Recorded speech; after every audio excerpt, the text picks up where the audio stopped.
Okay, welcome back to the Maine Basketball Rankings podcast. I'm your host, Lucas McNally. With me today is a Hall of Fame broadcaster, Mr. Don Shields. How you doing today, Don? I am doing great from beautiful Columbus, Ohio. I So, so do you? I have a joke for you. I'll start with that. Do you know what happens? Do you know what you get if you spend too much time in Columbus? no idea. A degree from Ohio State. Oh, well, there you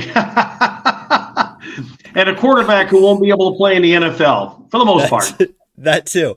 That Yeah. too. All right, so Don is here to take us through the game between Ohio State and the University of Maine Black Bears. So Maine obviously is the 15 seed. For all of the people who are maybe coming on late on the bandwagon, I thought, well, who better to tell us about this game and about Ohio State than Don, who does all of the play-by-play for the UMaine women. Yeah. So, and this is Maine's third trip while I've been their broadcaster to the NCAA. And first off, that is such a cool thing to get to go to the NCAA. We went to Texas a few years ago, and then NC State. Texas was wonderful because Austin is such a vibrant city, and we had police escorts because the traffic is so bad through there. And then as far as that's concerned, a little bit more laid back at NC State, and this I think is probably going to be a little bit more laid back, but very structured and lots of fun and a great reward for having a great season in your conference. And I think Mike Krzyzewski said it best a couple of weeks ago that people think March Madness begins on that Thursday and Friday when there are 16 games being played. March Madness actually starts for most schools when their conference tournament starts, because that is their March Madness and the right to get to the NCAA for a team like a Maine who's in the Americas Conference. Yeah, what I really like about it, as opposed to football, where you've got like these guys, what is it, 4 or 6 teams, or who cares, whatever it is. But then you got college basketball where a Maine can get in, and you've got all these conference tournaments running, and an NC State can run the table and get in on the boys' side. Yeah, it is. I mean, that's what the conference tournaments are, the beauty of them, and they are also the detriment. I mean, you can be the number one seed in your conference, and if you lose your conference tournament game and you're, a one bid conference, then too bad you're not going. And the perfect example on the women's game last year, and it is a little frustrating for me because I think that it's so much of the Power Fives and not enough of the mid majors. And I don't really consider the Atlantic 10 a true mid major. They're a high mid major. They're not like an America East or a Patriot League or an Ivy League. And they had UMass last year, who had just a wonderful season. Won 29 games, was the number one team in their conference. They lost in overtime to St. Louis in the championship game and didn't go to the NCAA. Very similar to on the men's side, Indiana State this year. And Indiana State should have gone to the NCAA tournament. UMass women should have gone to the NCAA tournament last year. So that's one thing that always bothers me, because the system is set up for major, the Power Fives, and it's set for those schools to win, and that's Yeah, and just the way it is. So, you look at Virginia last night. I mean, we're recording this on Wednesday, and that was just a disaster. And everyone knew they shouldn't be there. And they're there because they're in a big conference, and they get so many chances to play these teams that can get them a quality win that the committee goes, oh, well, they won these 2 or 3 quality games, so I guess we got to put them in over the team that no one will schedule in Indiana State, who has the coolest guy in the sport. And they played a tough non-conference schedule. Yeah. And then, on the women's game, a lot of people don't understand, so you have the NCAA tournament, like the men's, it takes 68 teams because they have the first 4 now. And then, so the first 4, and I've always said this about both sides, those 16, 16 against 16, that's just a way to kind of keep pushing down the mid majors, right? I mean, they're the ones. I mean, that's part of it. You're never going to see a 16 against a 16. It's not going to be a team from the SEC against a team from the Big Ten. It's going to be, two, kind of conferences. And, that's, what happens. I think sometimes people get hung up on the fact that, okay, so Maine's a 15 seed. Shouldn't they be better? And, they had not been to the NCAAs in 5 years. That's a long time in the NCAA world. So 15 seed, in my opinion, was appropriate. Could have gone to 14 had there been a few more mid-major upsets in their conference championships. But 15 is an appropriate. You take a look at Vermont, who they've gone so many years. They're a 13 seed. Well, they've earned that. That's more of their cachet because they continue to win and go to the NCAA. So they're being rewarded by the NCAA, rightly so, to be a 13 seed. Yeah, they get duped, but who cares, right? They're a 13 seed. Right. So that's what happens is the more often you go consecutively, or like 6 times out of 7 years, the higher your seed is going to be. But it probably will never go higher than like a 12, and that would be you'd have to win like 7 in a row. So anyway, I digress. It's great for me. Sorry. No, go ahead. No, I was just going to say. Oh. These are great opportunities for the mid-major teams to go. Maine gets an opportunity to go. They see how the other side lives because you're treated like a Power 5 school when you go to the NCAA. Trust me when I tell you that. I've been doing this for 17 years with Maine. We've gone on 3 charters. You want me to tell you what 3 charters those were? They're all for the NCAAs, and it's a different life when you go fly charter. Trust me when I tell you that. And, they take care of a lot of things for you. And it's really set up nicely. There's going to be a media day, which you never get when you go on a regular season game or even in your conference tournament. So lots of fun things that you get to do and experience as a broadcaster. That's very cool. I was just going to say the one thing I like about the first 4 with having the 16 seeds in it is like that Howard game last night. Everyone was watching that because it was the game on, and it's kind of cool to give the 16s their own day in the spotlight. I think that's kind of fun because otherwise you're just going to go play a 1 seed and probably get crushed. And on the women's game tonight, you got Presbyterian, who's never gone to the NCAA tournament. They were a 5 seed in their conference. They win theirs. They're going to play Sacred Heart, who plays in the NEC, which I watched the Sacred Heart game the other day. I'm like, wow. I mean, there's a reason why NEC teams don't like to play America East teams because they really it's hard for them to compete. And I shouldn't say they all don't, but you don't normally play a lot of NECs. There's a lot of differences within the conferences. And, America East, I'd love to see America East, some of the schools, do what Maine does. Maine schedules up. They play a tough non-conference. I mean, their non-conference this year included Richmond, who I think is the best team we've seen. Indiana, obviously. They played Drake. They played at Tulane. They played Duquesne. These are all excellent programs that they played, and were competitive in many of those games. I mean, the Indiana game was pretty competitive. Should have won it. So is that the blueprint now for trying to beat Ohio State? Is the Indiana game, is that the game Amy Vachon points to say, hey, look, we can hang with Indiana, then we can hang with Ohio State? Indiana State close with Ohio State in their regular season matchup. This Ohio State team is a very, very pressure-oriented team. They play a 2-2-1 full-court zone off of makes and dead balls, and they want to turn you over. And I think probably the stat that, to me, it's going to be very interesting. Maine doesn't turn the ball over a lot. Maine averages 12.2 turnovers a game. They've had only 3 games where they've had 20 turnovers in a game. Ironically, won all 3 of those games, and those were all early in the season. As far as Ohio State's concerned, in their 30 games, they have forced 20 or more turnovers in 26 of the 30 games.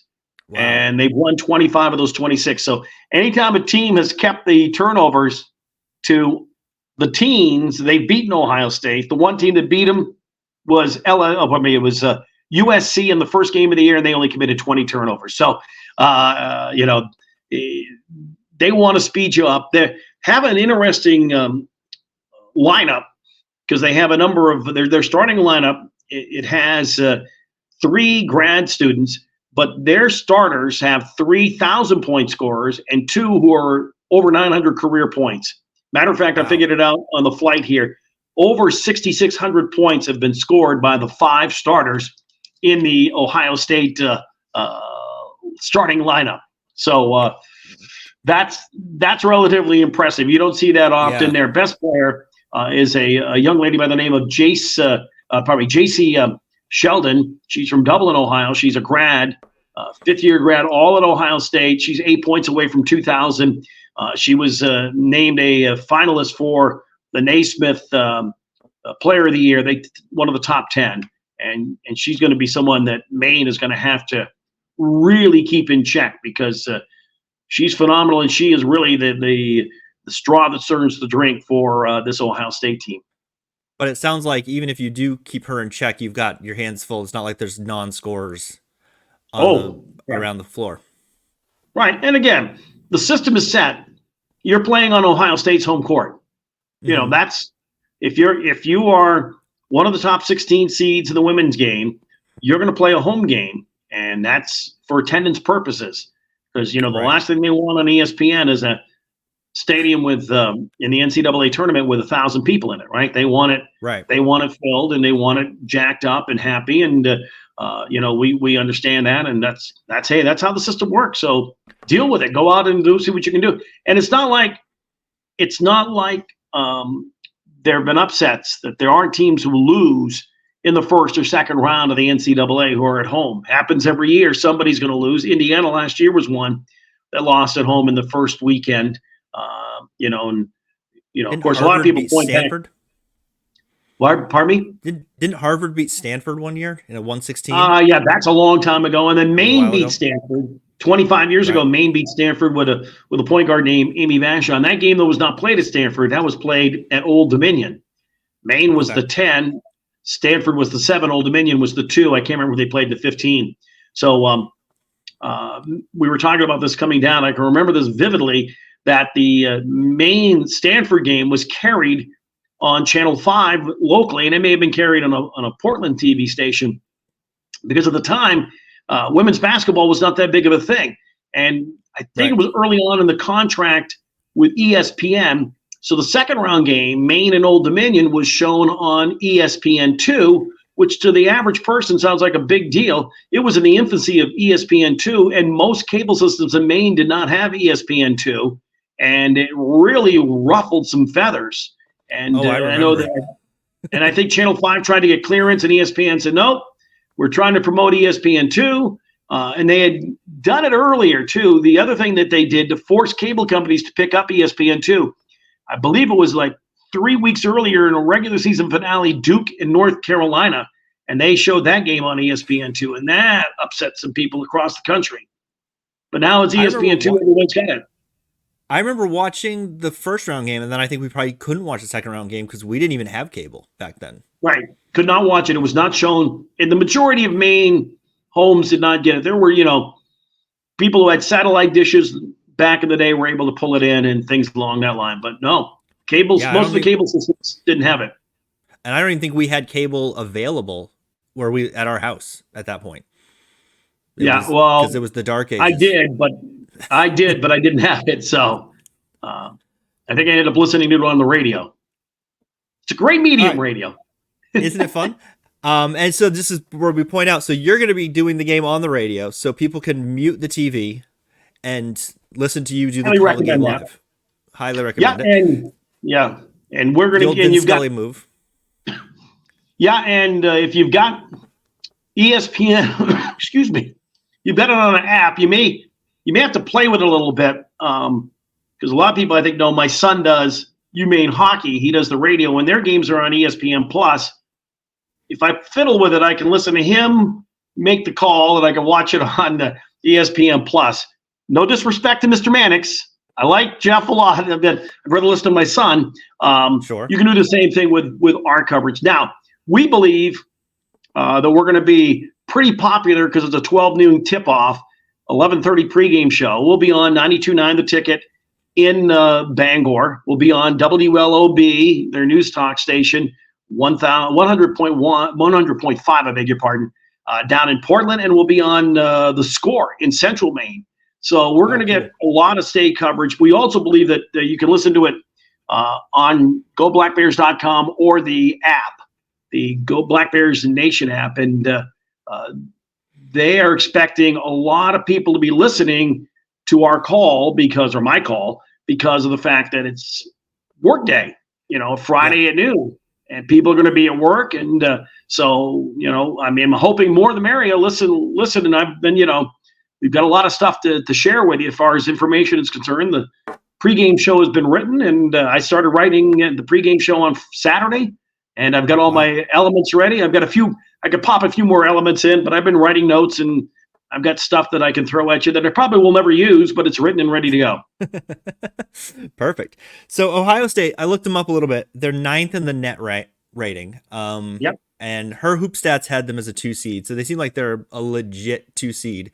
And the line is 26.5, which we can't bet in Maine because it's UMaine. So how confident how confident is the team, do you think, on this? It seems like a tough hill. This team is confident all the time. I mean, this is not a team that shies away from anything. Great team, great kids. You want to talk about a team, and it's really Amy Vachon's the culture, right? I mean, I have sent, and I'm not saying that there were teams before that I covered that didn't have it, but since she's become the coach, I have never seen really a rift among players on these teams when I've traveled, and I travel with them a good part, So she does a great job in setting the culture. They know when they can have fun, they know when they're going to work, and I'm sure that they're not even worried about that. Whatever is it, 26.5 points. 26, Maine's lost 3 games by double digits, and all 3 happened in November. And the only team that really blew them out is Richmond, who ironically is in our bracket. Richmond, by the way, I know a lot of people went to the Indiana game and they probably loved Indiana and said, "Oh my God, what a great basketball." Richmond is the best team I saw this year, not Indiana, in my opinion. In my opinion, Richmond's the best team I saw this year. Wow. They got a lot of stuff. I mean, and they go in as a 10 seed. So they're playing Duke. I think they beat Duke. And, hey, I'd like to have a rematch with Richmond. But get through Richmond and then on and get Indiana in the finals. That would be fine. It would be fine. You might as well dream, right? When you come on these things, you got to pack for 5 days. So I've got enough clothes here to get me through Monday, and we're good. I remember one year they were interviewing one of the coaches. He was like the 12 seed or something. He's like, when they told us to pack both of our uniforms, I didn't believe them, but we brought them anyway, and they ended up playing the 13 seed in the second round. Yep. Yeah, I remember that was in the men's side. I'm glad we did. Yeah. All right. And I'm sure Maine has got all their uniforms with them as well. Although they probably have the navy blues and then they have the Maine sky blues. They probably don't. They might have the whites, but who knows? I mean, you probably want to have a backup anyway, just in case. Yeah. You never know what goes wrong. You might end up with the Coney situation where they have the same color. They pack the same color as the other team, and they have to wear the shooting shirts. Yeah, well, that happens. All right, so let's real quick, because I only got you for a few more minutes. Let's real quick pivot to next season for high school basketball, because the MidCoast team is better than anyone. And just a real quick look at what do we think they're going to look like. I think on the girls' side, Oceanside's got to be the favorite to repeat, right? I would think so. Yeah, I mean, if the roster they have coming back, I mean, they lose Daggett and they lose Lamb, but Mackey's probably going to go into the starting lineup. The one thing that's going to hurt Oceanside is they don't have 8th graders coming in. I guess their 7th grade class is really good, but they don't have a lot of 8th graders coming in. But I still think they'll be fine because if number 31 is playing, then they're going to be okay. No question about it. Be interested to see how Medomak goes in the second year with Lindsay as the head coach. I thought she did a wonderful job, and it will be interesting to see as those players. I've said this, and I probably would say this to your brother if he was sitting. The one thing that's Medomak has always been a great defensive team. They just have not been able to create since the Vos girl that go-to scorer. And if they had that go-to scorer every night, they would be, they really would be competitive for that championship. Yeah, other than Gabby DePatsy was really the only shooter Yep. Yep. recently, and it's gonna be interesting to see how well they replace Sarah Nelson because Yeah, she did a lot exactly. for them last year, and I don't know if who this person to step up there. I'm not 100% sure who that is. I know Maya Cannon. They've got Chloe Fox who seems ready to do a lot of what Maya Cannon did. But yeah, that's the thing. They just got to generate scoring. And Camden Hills girls, they're getting better, And then they were a 3 seed. They won a game in Augusta, and we don't see them as much. I think a lot of us focus on Oceanside and Medomak, but I really like the Camden Hills girls and the job that Sam has done over there to Yep. rebuild that program. And they're young, so that's Yeah, that's a and positive for them. they just absolutely destroyed Medomak early in the year last year. That was Yes, I really remember. Medomac's worst loss by It quite a was, bit. yeah, because they were competitive in the Oceanside games. On the boys' side, I actually think we're going to see a flip flop, and I mean it in this way. What Oceanside was this year, I think that's what Medomak will be next year, and what Hmm. Medomak was this year, I think that's what Oceanside will be. I think Yeah, I can Medomak see is the that. team to beat. I really am. Obviously they've got to replace one big scorer, but boy, Nick's got such great balance there. So I really am impressed with, and that's just a program. It just keeps going and going and going. It's like the Energizers Yeah. or Bunny. Um, you know, People say, "Oh man, Oceanside is going to be down because they lose the Galleys." And right, you can't. It's going to be tough to replace the Galleys, but they Oh have yeah. Woodman coming back, and they have Foster, and they have the K kid who didn't play at all because of a knee injury this year, and the Ripley kid's a freshman who's 6'6", and they got another Galley, the cousin, who's like 6'3", and they've got I'm sure I'm missing a few. So I think Oceanside's going to be fine. Are they going to be undefeated in the regular season? No. No. I think they're probably a 13-5 team, right? In that Yeah, four or that five. sounds about right. You It'll know, be uh, interesting to me, like how well Zeb Foster does when he's the focus of attention, as yeah, opposed to being the third guard who is. He was. I mean, he was open. I like Zeb. He was open a lot though because you had to sell out on the galleys. You had to put so much, defensive pressure on those two that he got a lot of really good looks and he made a lot of big shots for them. But and I it's think Zach Woodman's yeah, and I think Zach Woodman's the kid that really picks that up, right? mm-hmm. Because he's going to be what Foster was to the Galleys. I think Woodman will be for Foster. That makes Yeah, sense. yep. And I think Madama they got to replace Donlin, but they have so many pieces there and they're all so young so that I think just by the aggregate of everybody getting a little bit older, that offense sort of comes together. And they've got another Yeah. Donlin coming anyway. Yeah, it's a continual stream of Donlins. But I'll tell you and obviously I think a lot. I think Gabe Lash is going to have a great year next year. But Oh the yeah. kid that I would put, if you want to say who's going to be the guy for them, might be the Win kid. I Yeah. think he's going to take another. He took a big step this year, but I think he's going to continue to take that step forward. So Yeah, I think that's my so. opinion. And Um Camden boys, I think will be fine too. Although they got to replace Camden boys. They always have somebody that's a key player get a knee injury, and they still do all right. Replacing Duke is going to be tough for them. yeah. Who's the replacement for Duke and who's consistent? But again, I like the direction they're going with that program, and I think they'll be fine. What do we think about Lincoln Academy? Because I'm hearing some people saying that they think Lincoln's going to be in the mix, but they're just losing so much. Yeah, I love the Hunt brothers. Man, those kids are good, Yeah. and they had pieces on their. I think they had some pieces on their varsity team that didn't play because they had so many seniors that played. Right. I think they're a tournament team. I think they're probably fighting for a home prelim. That's going to be interesting to see. What direction they go in, but I think they got enough pieces that they're going to be relevant within the basketball community. I don't think there's any doubt. Are they gonna be the number 2 seed? I don't see that. Yeah, I don't see Because that either. they graduated so much. But that's the beauty of high school basketball is you keep returning kids. You can have new kids that come in, and on the Lincoln Academy girls side, it will be interesting to see. First year coach gets them to a prelim game. I think that they did not match up well with Biddeford. No. Not at all. And and how they handle that. And I think we saw little inklings of that. I mean, that was a young team that wasn't expected to do anything. It Mm-hmm. won the games it was supposed to win for the most part. And how they make They that next step will be very interesting. they had at the game at their home game against Oceanside, they had a couple of minutes, not a lot of minutes. Like I'm talking maybe like 3 minutes where they were sort of kind of hanging with them. And it was a little bit of a, oh, okay, there's something here. And then it just completely fell apart. But, there were some flashes of competence there.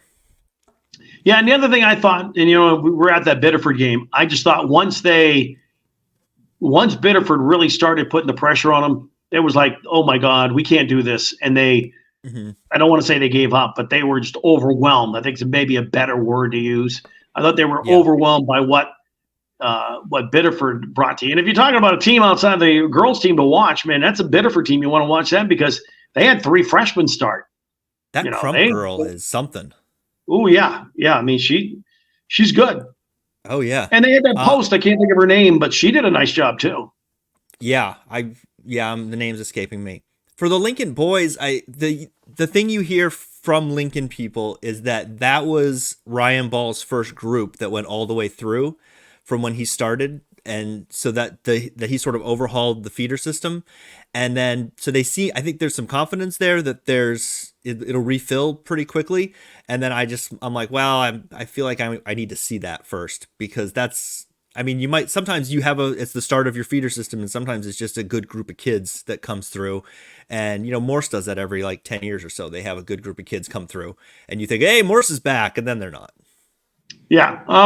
Hey, I hope Ryan's able to do it. MidCoast is better as far as I'm concerned when Lincoln, Medomak, Oceanside, and Camden are all relevant, right? I mean, Oh yeah, that's makes our winter goes by a whole lot quicker and a lot more enjoyable. So I'm hoping he pulls it off. And there is something to be said about taking it from the feeder program all the way up. So we'll see. I hope so because we had a good time going and covering Lincoln this year, and this was probably we added Lincoln to our Frank coverage.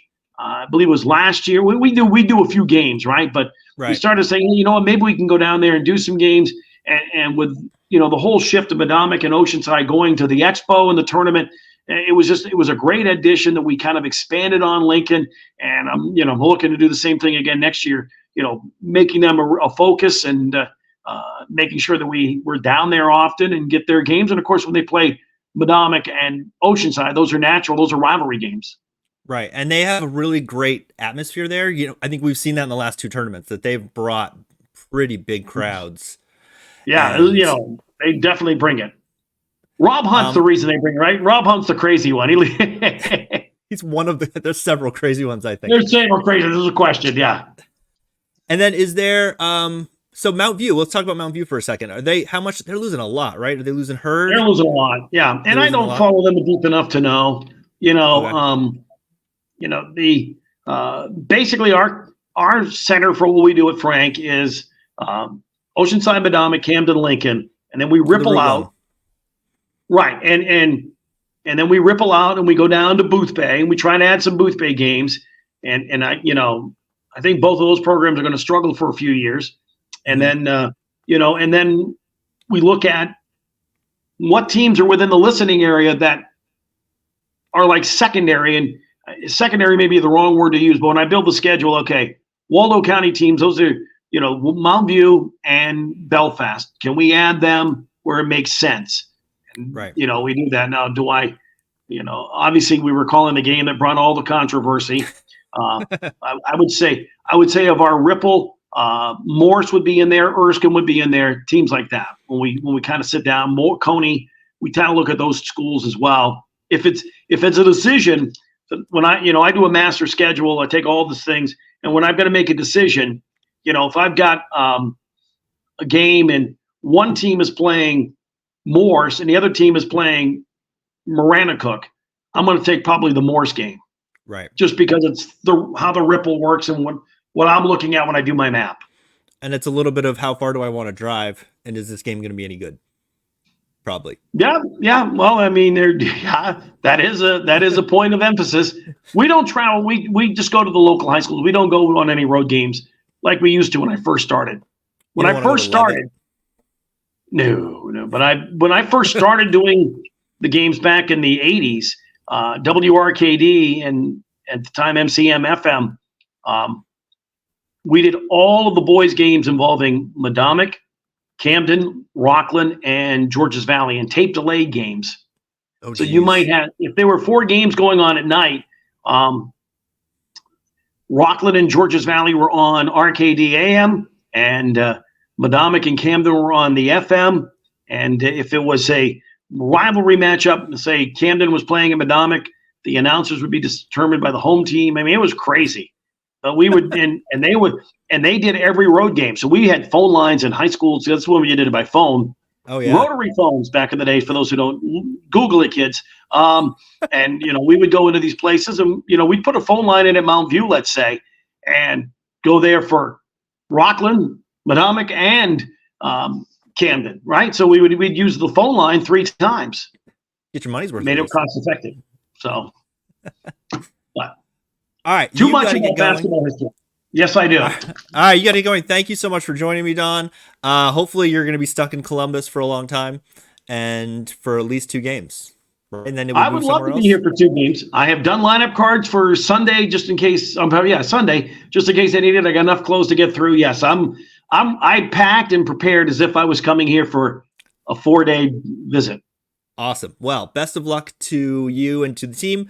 Do a quick wrap up here. And where can people remind people where they can listen to the thing in case so they don't have to Yeah. rewind? They can hear the main game, 11:30 pregame show, 12 o'clock tip on the flagship 92.9 The Ticket in Bangor, on 100.5 WLOB News Talk in Portland. I think they have an AM affiliate as well. And then in Central Maine, The Score, and I don't know the calls off the top of my head, what number they are. I think it's 1160. And then Yeah, that sounds right. the game will be streamed on GoBlackBears.com. And if you don't have that, if you have the Black Bear Nation app, you can click on that and bring up the audio as well.